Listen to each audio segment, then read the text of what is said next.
नाज़रीन आदाब। प्रोग्राम नौजवान हिंदुस्तान का कारवां पहुंचा है institute of hotel management Pusa. आज हम बात करेंगे स्किल इंडिया मुहिम के बाद होटल मैनेजमेंट की फ़ील्ड में किस तरह से बदलाव आए हैं और छोटे छोटे कोर्सेज़ जो स्किल इंडिया मुहिम के बाद इंट्रोड्यूस किए गए हैं वो स्टूडेंट्स में कितने पसंद किए जा रहे हैं और लोगों को हुनरमंद बनाकर ये इन छोटे छोटे कोर्सेज़ से स्टूडेंट्स हुनरमंद बनकर अपना मुस्तकबिल संवार रहे हैं। और इसमें IHM पूसा ने किन किन कोर्सेज़ को कैसे कैसे चलाया है, आइए इस पर एक फ़िल्म देखते हैं। अगर आपको खाना बनाने का शौक है और आपको किचन में रहना अच्छा लगता है तो आपके लिए होटल इंडस्ट्री में करियर बनाना एक बेहतरीन ऑप्शन साबित हो सकता है। पिछले कुछ वक्त में जिस तरह से होटल एंड हॉस्पिटैलिटी इंडस्ट्री में ग्रोथ हुई है, उससे होटल इंडस्ट्री के पेशेवरों की काफी डिमांड हुई है। इन आंकड़ों के अलावा यह भी सच है कि पिछले कुछ सालों से लगातार होटलों और रेस्टोरेंट की तादाद बढ़ी है। बड़े शहरों के बाद अब छोटे शहरों में भी रेस्टोरेंट खुले हैं, जिससे इस इंडस्ट्री में हुनरमंद प्रोफेशनल्स की मांग भी बढ़ी है।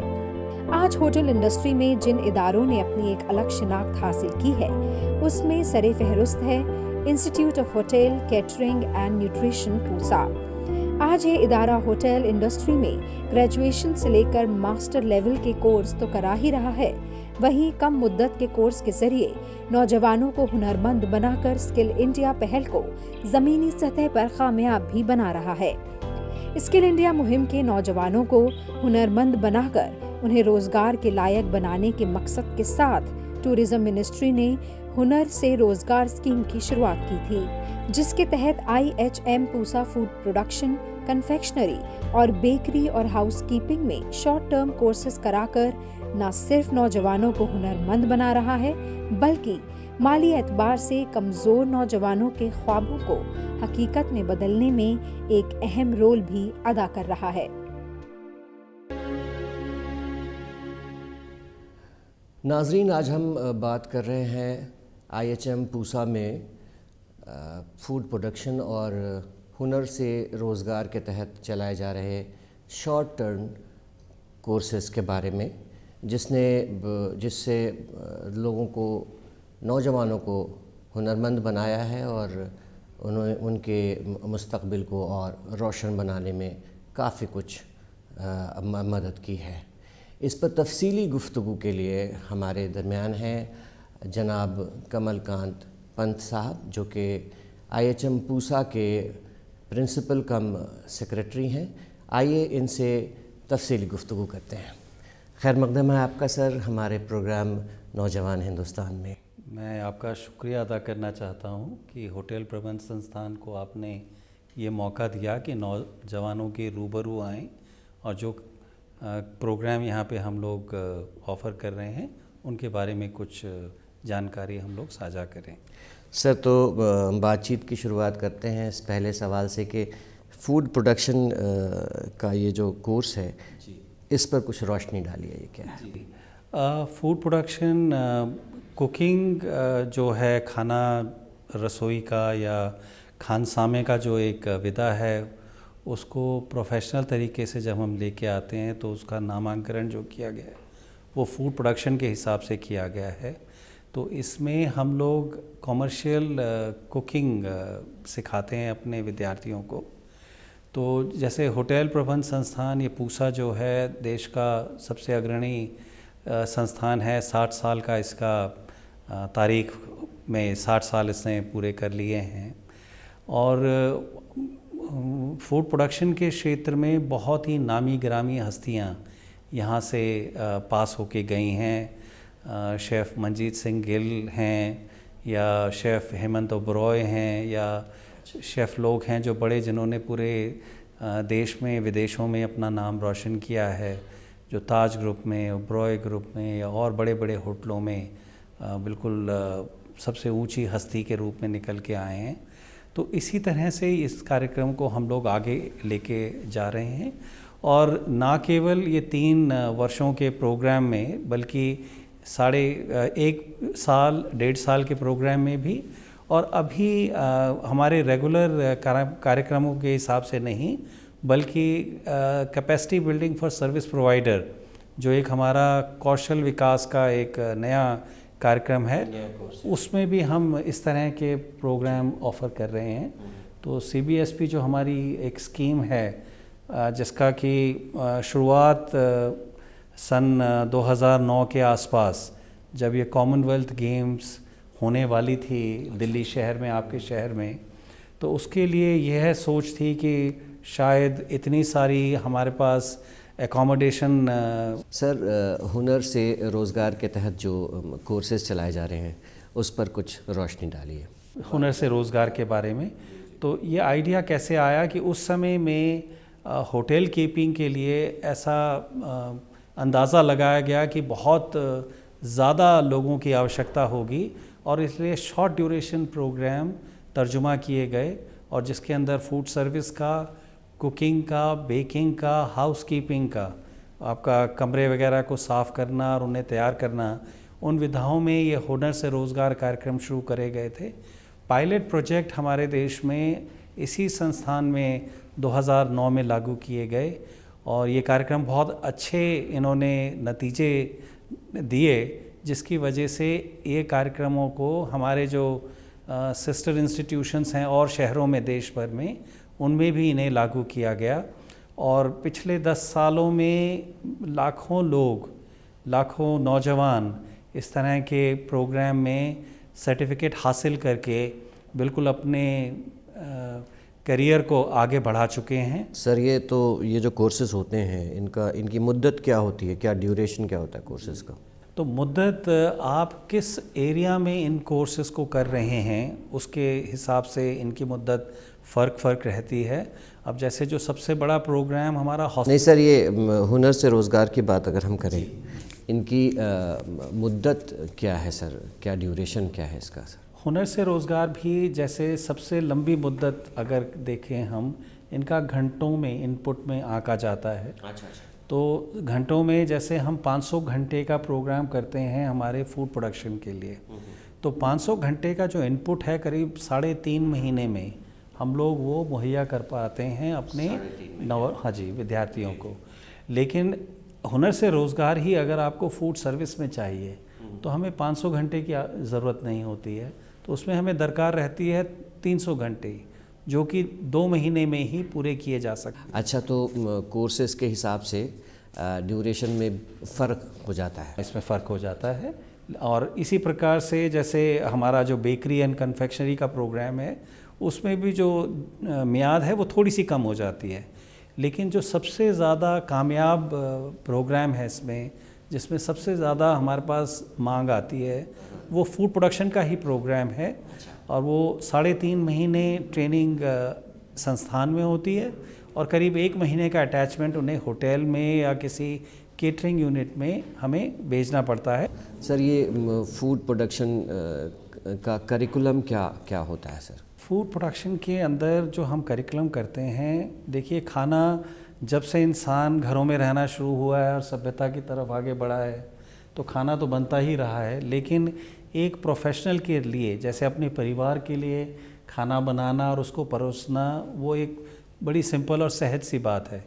लेकिन जब आप कॉमर्शियल हिसाब से आप ग्राहकों के लिए बनाते हैं, और ग्राहकों के लिए दूसरी बात यह है कि आप पहले ग्राहक को उसका इस्तकबाल करते हैं, खुशामदीद करते हैं, उससे टेबल में बिठाते हैं, और फिर उनसे पूछते हैं कि आप क्या खाने का आप आज का मिजाज है।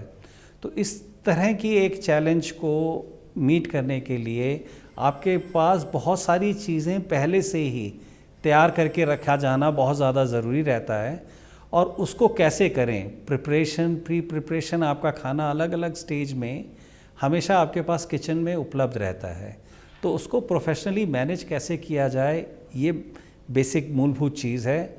अब इसी क्रम में खाने को सेफ़ कैसे बना के रखा जाए, क्योंकि खाने को अगर लंबे समय तक हम लोग स्टोर करके लेके जाते हैं तो उसमें उसका जो क्वालिटी है वो बिल्कुल गिरती जाती है। उसमें जैसे माइक्रोबायोलॉजिकली भी वो ह्यूमन कंजम्पशन के लिए सेफ़ नहीं होगा, तो जी, उसका मतलब फूड इन्फेक्शन का खतरा हो सकता है या फूड पॉइजनिंग के उसके अंदर खतरात हो सकते हैं, तो उनको मिटिगेट करने के लिए आप उसकी सेफ स्टोरिंग कैसे करेंगे। तो ये हाइजीन और फूड हाइजीन, सैनिटेशन किचन और एनवायरनमेंट का, सैनिटेशन जो आप परोसने के आपके बर्तन हैं उन चीज़ों का सैनिटेशन भी किस तरह से किया जाएगा। ये जो कोर्सेज़ आप चला रहे हैं सर, ये सारे कोर्सेज़ यहीं हैं या कि सभी सेंटर्स पे अवेलेबल हैं? जो हमारे गवर्नमेंट के इंस्टीट्यूशंस हैं, 21 इसमें केंद्र सरकार के, सेंट्रल गवर्नमेंट के, और बाकी करीब 27-28 हमारे पास राज्य सरकारों के सेंटर्स हैं। वो सब जगह पे ये प्रोग्राम उपलब्ध होते हैं, हमेशा चलते रहते हैं। सर, ये जो इन कोर्सेज़ में एडमिशन लेना चाहता है कोई स्टूडेंट, अगर लेना चाहे तो उसके लिए एजुकेशनल क्वालिफ़िकेशन क्या होनी चाहिए सर? ये दरअसल जो ये हुनर से रोज़गार और स्किल डेवलपमेंट के जो प्रोग्राम हैं, इसमें इसका जो मेन उद्देश्य था वो ये था कि लोगों को हम रोज़गार की तरफ उनको अग्रसर करें, तो मुखातिब किया जाए कि उन्हें रोज़गार के नए नए मौके मिलें। और इसलिए जो 18 साल की उम्र पार कर चुका है, ऐसे बाशिंदे को जिसको कि मन में उसके बिल्कुल एक जुनून है कि मैं कुछ सीखूं और अपने हुनर को हासिल करूं और उस हुनर को मैं आगे लेके जाऊं, इस तरह के लोगों को सिर्फ उनको लिखना पढ़ना एक तरह से आना चाहिए। एक उसके लिए मापदंड बनाया गया था कि क्लास 8 तक अगर वो स्कूल में गए हैं तो ऐसे लोगों को हम लेके और उनको फिर हम तालीम देते हैं। और सर, एडमिशन के लिए एप्लीकेशन कब दिया जाएगा सर? अप्लाई कब कर सकते हैं सर? हमारे संस्थान में एक रजिस्ट्रेशन प्रोसेस होता है, तो 12 महीने वो रजिस्ट्रेशन प्रोसेस हमारा खुला रहता है। कभी भी लोग आएँ, फॉर्म उपलब्ध होते हैं, बल्कि ऑनलाइन वेबसाइट में भी हर एक इंस्टीट्यूशन के ये फॉर्म अवेलेबल रहते हैं। लोग डाउनलोड करके ये अप्लाई कर सकते हैं और एक तरह से हम लोग एश्योर करते हैं एडमिशन हर एक एप्लीकेंट को। क्या हो सकता है कि इमीडिएटली जो होने वाला है बैच, उसमें उनका नंबर ना आए, लेकिन अगले बैच में उनका नंबर क्यू में होते हैं वो। जी बिल्कुल, यकीनन अगले बैच में उनका नाम आएगा और उनको तालीम मतलब मुहैया कराई। और इन सब से हट के ये सवाल सर कि होटल इंडस्ट्री में जो बदलाव आ रहे हैं सर, वो क्या है और किस तरह से उसको हम कोप अप कर पा रहे हैं? होटल इंडस्ट्री में अभी जैसे हम कोविड महामारी के बीच में हम लोग ये बात कर रहे हैं। जैसे अगर मैं बात करूं उस दौर की कि जब ये कोविड हमें नहीं छुआ था, फरवरी मार्च 2020 से पहले, तो हमें इतना ज़्यादा अच्छा हौसला हो रहा था यहाँ पे कि जो रोज़गार के जो अवसर थे वो बिल्कुल अप्रत्याशित रूप से हमारे पास आगे आ रहे थे। इंडस्ट्री जो है, होटल हो गए, रेस्टोरेंट्स हो गए, बहुत तेज़ी से बढ़ते जा रहे थे। और मैं एक बात और आपके साथ शेयर करना चाहूँगा कि इस साल जो हमारा प्लेसमेंट हुआ था इस इंस्टीट्यूशन से, वो कई सालों में बेहतरीन प्लेसमेंट हम लोगों का हुआ था। लेकिन कोविड की वजह से थोड़ा सा उसमें असर पड़ा है। मैं ये नहीं कह रहा हूँ कि बिल्कुल कम हो गया है वो, क्योंकि क्या है कि डिले हो गया है। जैसे जो हमारी ज्वाइनिंग स्टूडेंट्स की जुलाई के महीने में और अगस्त के महीने में होनी थी, अब हम वो जो जनवरी में और फरवरी में होगी देखेंगे। महामारी का दौर है और इस कोरोना के ज़माने में आपके यहाँ क्लासेस चल रहे हैं या कि नहीं चल पा रहे हैं? क्योंकि ये सब तो सर प्रैक्टिकल ट्रेनिंग पर बेस्ड होता है। अभी जब से ये महामारी हुआ है और हमारे ये लॉकडाउन की प्रक्रिया चल रही है, तो हमारे हुनर से रोज़गार और हम कोई भी प्रोग्राम नहीं कर पा रहे हैं। हमें बड़ा मलाल है इस बात का। और कुछ जो हमारे रेगुलर प्रोग्राम्स हैं उसके लिए भी सिर्फ ऑनलाइन हमारी क्लासेस चल रही हैं। तो ऑनलाइन में कंप्यूटर के माध्यम से कोई सैद्धांतिक बात है, थ्योरेटिकल है, तो वो तो फिर भी हो पा रही है। लेकिन जो प्रैक्टिकल है, जिसके अंदर हम अपने विद्यार्थियों को कोच करते हैं, खाना बनाना सिखाते हैं, रंग उसका जायका पूरा किस तरह से खाने का निखर के आए, रंग जायका उसकी खुशबू। उसकी खुशबू, जी, जी। तो हर चीज़ वो उसमें हमें काफ़ी चैलेंजेस पेश आ रहे हैं।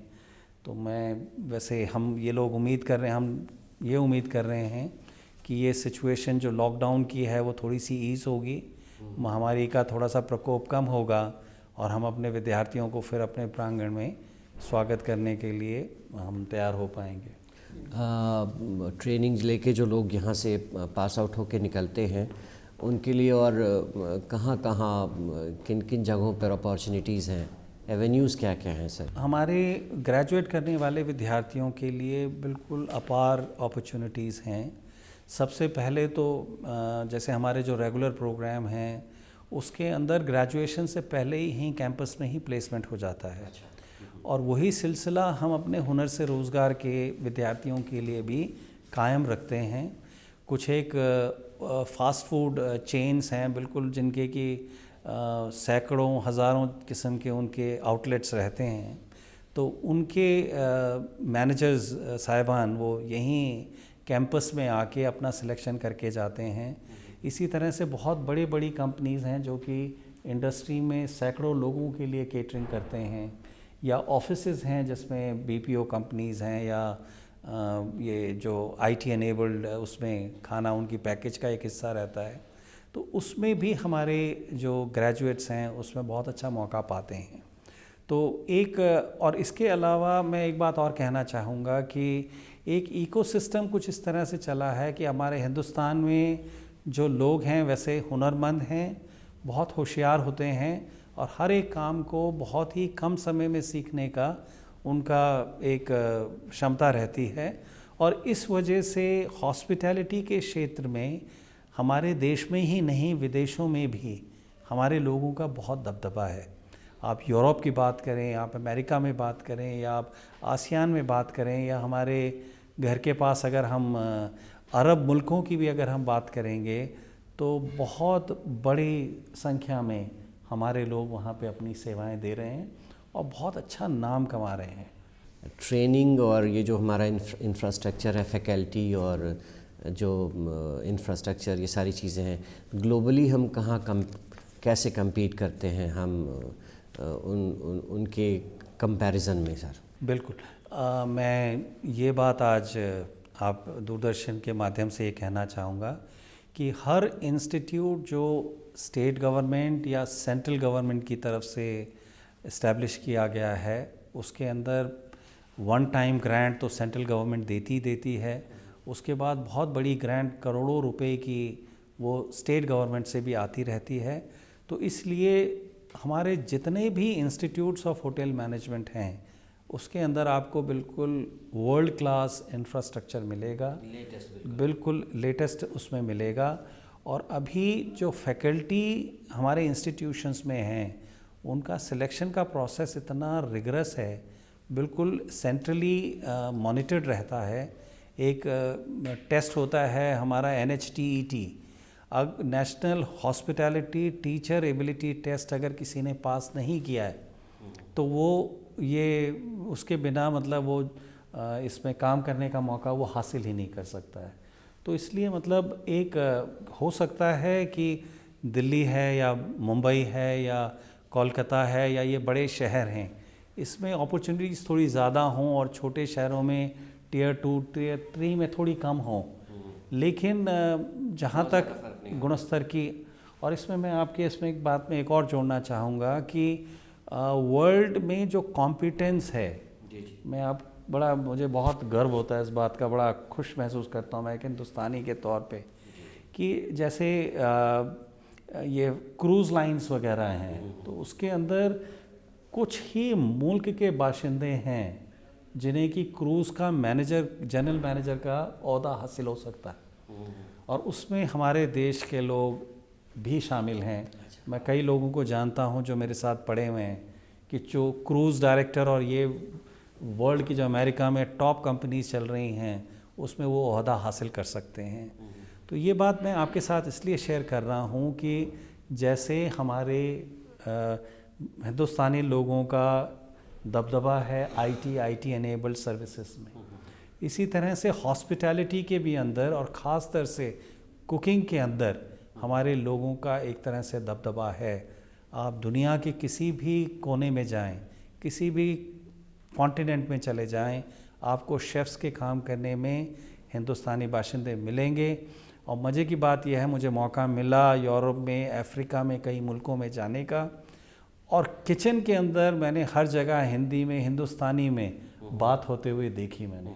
अभी मैं रिसेंटली मैं दुबई गया था, तो दुबई के अंदर फ़र्क नहीं पड़ता कि हिंदुस्तानियों के साथ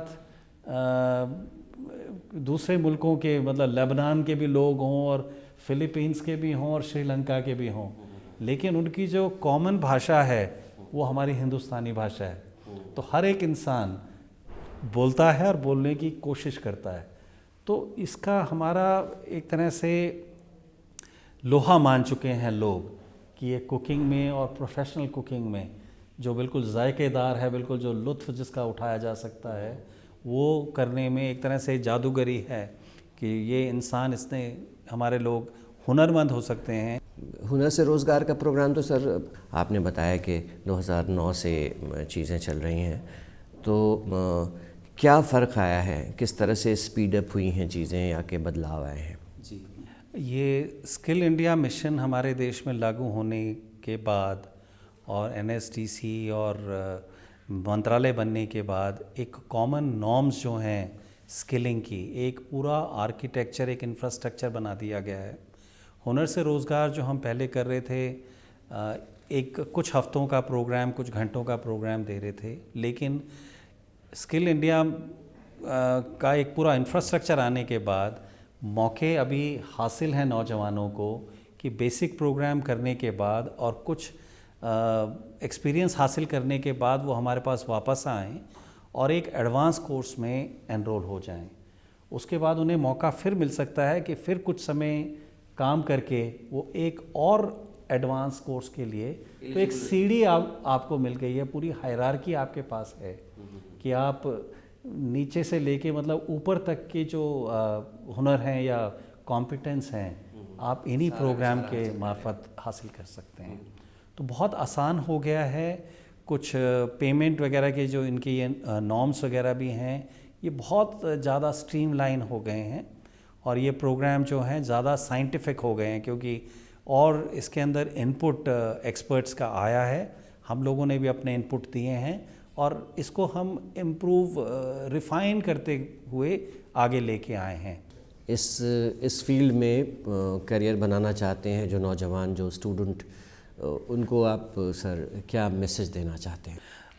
मैं नौजवानों को ये कहना चाहूँगा कि ये हॉस्पिटैलिटी सेक्टर जो है, होटल, रेस्टोरेंट्स और भी जो एलाइड सेक्टर है, अभी बहुत ज़्यादा मुश्किल दौर से निकल रहा है। अभी अगर आप देखें, मैं आज ही सुबह टेलीविज़न पे और न्यूज़पेपर में पढ़ रहा था, हॉस्पिटैलिटी सेक्टर में एक तरह से जिसको रिबाउंड कहते हैं, आप अगर आप देखें, जो बुकिंग देखें, आप गोवा की बुकिंग देखें, आप श्रीनगर की बुकिंग देखें, एक और शहर की बात बता रहे थे, एक कमरा आपको मिलना मुश्किल है, इतनी बुकिंग है। कहते हैं अभी जो टूरिज़्म है वो एक बदला लेने के लिए, वेंजेंस टूरिज़्म कह रहे हैं कि बदला लेने के हिसाब से लोग टूरिज़्म में जाएंगे। आप किसी भी फूड सर्विस के बिज़नेस में आप देखें, बिल्कुल जो पहले नहीं हुआ उस हिसाब से ग्रोथ देखी जा रही है। तो आने वाले समय में इसमें अपार किस्म की आपको अपॉर्चुनिटीज़ मिलेंगी। मेरे ख्याल से ये समय है हुनर हासिल करने का, और उस हुनर का आपको बहुत अच्छे मौके मिलेंगे उसको दुनिया को दिखाने के लिए और अपने लिए एक बहुत अच्छा जीवन तैयार करने के लिए। बहुत बहुत शुक्रिया कमलकांत पंत साहब, आपसे बेशकीमती मालूमात हमें हासिल हुई, जो कि हम उम्मीद करते हैं कि हमारे देखने वालों को के लिए बहुत मुफीद होगी, बहुत बेशकीमती होगी। तो अभी बात हो रही थी IHM के प्रिंसिपल कम सेक्रेटरी जनाब कमलकांत पंत साहब से, और हम गुफ्तगू कर रहे थे कि फूड प्रोडक्शन और हुनर से रोज़गार ने कितने ज़्यादा मौक़े पैदा किए हैं नौजवानों के लिए कि वो अपना मुस्तक़बिल रोशन कर सकते हैं, अपना करियर बना सकते हैं। और देखिए नौजवानों के सिलसिले से बात करते करते कितनी बातें निकल के आई और कितनी पॉजिटिव बातें कि कितने मौक़े हैं, बेशबहा मौक़े हैं। और हिंदुस्तान ही नहीं बल्कि पूरी दुनिया में आप अपने हुनर से, अपनी काबिलियत से और आगे बढ़ सकते हैं। तो इसी के साथ नौजवान हिंदुस्तान की टीम को दीजिए इजाज़त और मुझे भी दीजिए इजाज़त। खुदा हाफ़िज़।